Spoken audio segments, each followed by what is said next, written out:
story that must be told. Here's a little story that must be told. Here's a little story. Here's a little story.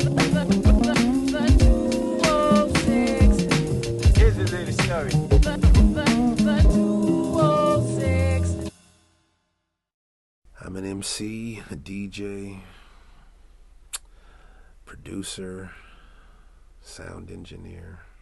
I'm hip-hop, so DJ Eazeman from Seattle, Washington, Great Pacific Northwest. My first fame was all city. Everywhere I go, my name's up everywhere. To the point you gotta ask, who's that guy? So when I say I'm hip-hop, that's what I mean. I'm hip-hop. We know what they say about graffiti, but you know what it is to see your name everywhere? That was the first stardom before MC and any of that, is being all city. I was introduced, or should I say got hip to hip-hop, seeing this thing these kids were doing, you know, in the early 80s that we didn't know what it was, you know, but I think the thing about it was they look like us. To see these kids doing these, you know, and I'll say specifically, B-boys, these guys doing these amazing, you know, dances, you know, and this amazing art, I had never seen nothing like that. You had to learn to read it. The wild styles is amazing. I wanted to do it, you know. This is the thing that everyone was trying to learn how to do, you know, the dances and spinning on your back and got to come up with a name and how to write your name. And so, yeah, the early years was a lot of that. Finding an identity is what we were actually doing. I always loved music. Parents bought records religiously. I mean, we were always at Tower Records, it seems like, getting records. You know, my mom had the Curtis Blow, the Breaks record. That was in the 70s, and I didn't even, you know, had no idea there was this hip-hop movement going on. Little did I know all that music would be the influence later. Middle school, I was living South Seattle, Rainier View, Skyway area, and that's where I met Kid Mix, you know, in front of the little Bob's Market store, right out in front of the apartments actually, and that's kind of where all the kids gathered and, you know, bring out the linoleum and cats would be breakdancing. And the real thing was the boom boxes. So you're hearing the music, everyone's playing, you know, the latest, you know, hip hop cuts. And we didn't know that's what it was. Just this music sounds futuristic, you know, drum machines and synthesizers. Today they call it electronic. To us it was breaking, you know, music for the B-boys, you know, and for this thing we call hip hop. The B-boys and the graph writers who caught the world's attention. Everybody was looking at them. Specs is old school. Specs is part of the original, what I call the original, you know, hip hop pioneers. He was, like I said, there wasn't that many of us. So wherever there are events, it's the people that you saw there. There are certain of us that we all know who we are. You were there. Yeah, I saw you all there. Oh, you were always there. Yeah. Oh yeah. With this hip hop. Oh yeah. Probably maybe a year and a half after I met Kid Mix, he came with the name Lovesick Rhymers. We were Freak Force crew at the beginning, you know. The focus was mainly, you know, tagging and b-boying. As it shifted into music, you know, the name changed. He saw a graffiti piece in one of the Subway art magazines, and the crew was Lovesick Bombers. And he hit us up the next day, man, what you guys think about Lovesick Rhymers? Yeah. He just liked how it sounded. So, you know, the LSR thing was born right there. Most of the songs was, early on was the original members, which is myself, Kid Mix, and then Ace1, AC. MC Ace. He was the first one to go solo. I'm still down with y'all, but I'm gonna do my own thing. Okay, cool. And we talk about it like we're, all had albums out, but as far as we were concerned, every year we did put an album out. We made an album's worth of material every year. So when he said he's going solo, okay, cool. It was me and Kid for a while. Me, Kid, and DJ Lovesick Larry. And then at one point it was 4 of us. And it dropped down to 3, then 2. And of course, experimented with making music. He was the first guy I ever saw with 2 turntables, and a mixer set up actually DJing, in the living room. I'd never seen that before. His drum machine is our drum machine. We're a crew, so he finally got a drum machine in the group. It was a wrap. From there, you can start actually recording yourself just on tape, but, you can make recordings of yourself. Creating a sound was really important. You're influenced by everyone who was doing it. Like 73 to 83, you have, that's your era of like Cold Crush and, Furious 5 and, Funky 4+1 and the bigger groups, even Double Trouble, most of what you see in Wildstyle. So we listened to all that. We actually started making music right around the time what they call the drum machine era began. I feel blessed for that because that was a fun time. Trying to create things on these instruments that you barely understood how to use. But what we understood was, rhythm, because we used to beat on lockers in the desks and the walls in the gym all the time. So we made beats. We just didn't have machines to do it. Once you get machines to do it and you transfer what you were doing with your hands just on the drums and on a desk and you put that into the drum machine, yeah. From like 85 to 92, the progression, the changes are just, you hear it all. You can hear the different influence and the changes. Synthesizers were big, so I had a lot of that in my music early on. And then the sampling thing came in. I chopped samples in 89. It's a standard today, but it wasn't really standard back then. The early hip-hop scene in Seattle, only 2 names came up, Emerald Street Boys and Sir Mix-a-Lot. And yes, we had Sir Mix-a-Lot mixtapes. That was, you look forward to those coming out. Hip-hop was kind of cultish at that time. So anything that came out that was hip-hop related, it was your duty to have a copy. If you weren't up on the latest thing, well, how are you down with this if you ain't heard the latest this and that? Because, there's no internet and it's just us. It's not mainstream. I'm fortunate I was part of all that when that was actually happening. The scene here had a lot of, I just want to call them hip-hop crews, because in the crew you did a lot of things. You might have graph writers, b-boys. There were lots of them. And you can identify each other because of how we dressed.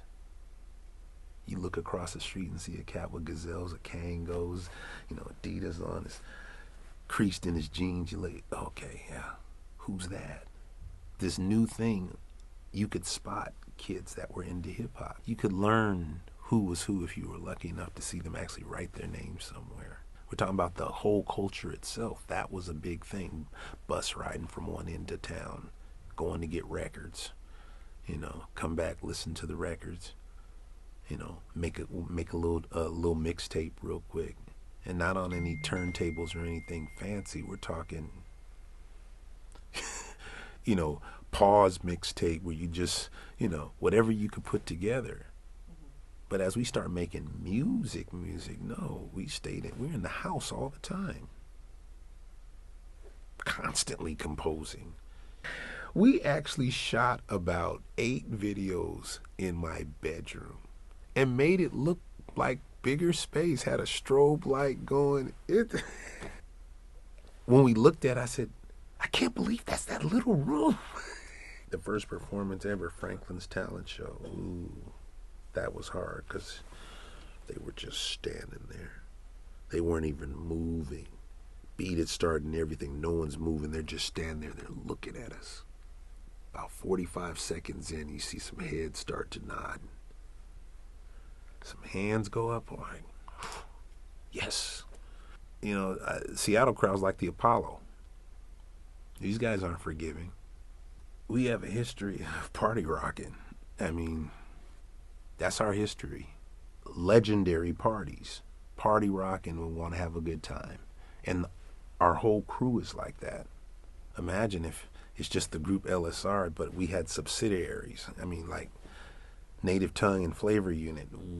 We were like that before that was a big thing. I think as they were doing that on the East Coast, we were kind of doing the same thing. You know, we had this thing about recruiting talent that we felt would help strengthen our profile. We want to do a show. We got us, we got RMF, we got Underworld, we got First Class Citizens, all these groups we produced. We're already the party. Everyone else just joins in and kind of fills in the space. I mean, the community in Seattle for hip hop, you know, in '91, it's nowhere near as large as it is now. Today it's ridiculous. I still find it difficult to believe. I'm like, and they kept saying this was a fad and it wasn't going anywhere. Our attitude was, we're not doing it for you anyway. We're doing this for us. This makes us feel really good. We all feel bigger than life. I mean, I was, what, 12 years old? Oh, my goodness. You know, the Blakstyle is like the I don't want to call it the end, but it was of that era. That was like kind of the mature build-up. They were judges in the contest, in the battle for Seattle Supremacy. I lived on 16th and Yesler. Langston Hughes is on, what, like 18th or something like that. So it was walking distance. I walked up there and went ahead and got in the preliminary and ended up going to the finals. When I got up there and I saw that a lot of people were kind of just doing anything, and I said, oh, this is a contest, though. So I came to win. After the finals at the Moore Theater, I think like 3 weeks later, after winning the finals, you know, they wanted to manage me. I said, well, I have a group. So they offered to manage the group. We didn't know them personally, but we knew of them because Rico won through like the livest parties at that time. All their parties were, it was legendary. I'd say maybe 3 months later, they told us they were, you know, we're going to put together a record label. They formed that record label basically to put us out. It definitely gave us opportunity to polish our act, you know. Gave us keys to the gym up there at St. Teresa's, and we used to practice up there once a week, you know, getting the stage show together because we didn't have a stage show. And stage presence is important. You know, aside from talent shows and, you know, things like that, we hadn't really done anything else. Once we basically were under management and label that the one thing we pushed for is, hey, well, if you guys are going to do that, we need to get out here. And they called us and said, you guys got to get it together. What? You guys going to open for a Tribe Called Quest? Ooh. Oh, yeah. So practice got serious. By the time we were on Blakstyle Records, though, and the Tribe Called Quest show came, it was me, a member of First Class Citizens who had done a few guest appearances in some of our songs, and one of our dancers. This was all that was left. And of course our DJ. This was all that was left. And my sound man, Little. So we had to make this work. There were some ups and downs at the time, and said, okay, how do we iron through this? Okay, this is what we're going to do. We're going to take these songs that we have together, and we're going to spread them out. You're going to do a freestyle by yourself. D's going to do a freestyle by himself. I'm only going to do one of my solo songs. And what it ended up being was the whole group actually performing. But it was split into kind of like segments where there were focuses on different members. I had to come up with that to make this work because there was no way I'm going to mess up an opportunity open up for Tribe Called Quest. I don't think so. Show must go on no matter what. We had the single out, so I had a whole bunch of blank cassettes, 7-minute cassettes that were made for singles. And I put each one of our songs on each cassette and told the sound guy, this is the order, just run through it. We didn't have a DAT yet. The DAT came the next year. By the time we did the Mix-a-Lot show, we had a DAT player. we'll make it work screaming in headphones. If we have a crowd and it's our job to rock the crowd, we're going to rock the crowd. We're opening for Tribe Called Quest. We're opening, wait, I'm like, these guys got a record contract. We can't come garbage. We got to represent. The Mix-a-Lot show was bananas. I need a copy of that. 3,000 people. Yeah, that was awesome. The Mac Daddy tour. 92. LSR, Silver Shadow. He brought two local groups to open. It was awesome. Keep in mind that Tribe Called Quest at the Oz, that's small compared to this venue. Never heard that many people yell that loud before. Yeah, that was like beyond awesome. And the next one was even worse. Sunnyside. It was in like a gymnasium, packed to the walls on every side. You couldn't move in that crowd. That's how packed it was. And it was over 101 degrees outside with no AC on the inside, with stage lights. Maybe 3 months later, did a show at the Firehouse when they brought up E40 and the Click, Black Dynasty, the Governor, and them guys drove up here in RV. Everybody, this is all early times. Totally Insane, RBL, all these Bay Area groups that were really popular in Seattle. The management was bringing, these groups to town. Well, basically, it kind of, convinced them to, hey, if you guys bring the shows, we always got a show to open for. So that was starting to become a thing for a minute, and then everything kind of just. I was told that, they were interested in specific sound, and that's where the discrepancy kind of between me and the record company was like, no, I'm not gonna make just that kind of music. If you're gonna strap me down, creatively, what's the point? If they don't want, the material we're presenting, don't we look for somebody else? And it just a lot of back and forth. And that was the end of that contract. That change took me into DJing more and doing the reggae dancehall thing for quite some time. So I have a whole nother following in the international community. Making beats isn't work. It's not work. That's life. The culture itself is always going to be in a certain environment. It's never going to disappear. Now, whether a light gets shined on that and it gets shared with everybody, that's different, but it's always going to be there.